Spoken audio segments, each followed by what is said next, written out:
ఏం లేదు, ఈ 3 గీతలు నేర్చుకున్నాం అనుకో ఇంగ్లీష్ రాత చాలా అందంగా నేర్చుకున్నట్టే. ఎట్లా? ఇగో టీక టీక టీక టీక టీక ఒక్కటి, డమ్ డమ్ డమ్ డమ్ డమ్ ఒక్కటి, అతి నారాయణ సీతారాం తప్పకుండా లెక్క పెడితే 31. 1 2 3 4 5 6 7 8 9 10 11 12 13 14 15 16 17 18 19 20 21 22 23 24 25 26 27 28 29 30 31. ఇలా రాగానే దీన్ని ఏ విధంగా చేసుకోవడం?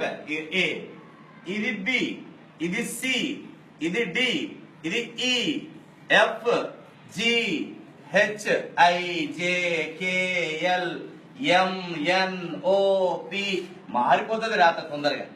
ఏ ఒక్కటి బాగా నేర్చుకున్నాం అనుకోండి, ఏ చాలా చిక్కుడు గింజ ఆకారంలో నేర్చుకోవాలి. నేర్చుకున్న తర్వాత ఇట్లా అంటే పి అవుతుంది, ఇటు కింద గీస్తే డి, ఇట్లా అంటే పి, ఇది క్యూ, ఇది జి, కాలి గింజ రాస్తే ఓ, ఇట్లా ఇట్లా వరకు ఎన్, ఇది ఎం, ఇది యు, ఇది డబ్ల్యూ, ఇది హెచ్, ఇది వై, ఇది సి, ఇక్కడ నుంచి ఇంతవరకు రాస్తే సి, ఇట్లా ఇట్లా అనుకో ఈ, అక్కడ రాసి చుక్క పెడితే ఐ, ఇట్లా అంటే ఎల్, ఇది జే, దీంట్లోనే కే, దీంట్లోనే ఎస్, దీంట్లోనే ఎక్స్ రాసినాం అనుకో ఏ సన్నగా రాసి బి పెద్దగా రాయవద్దు.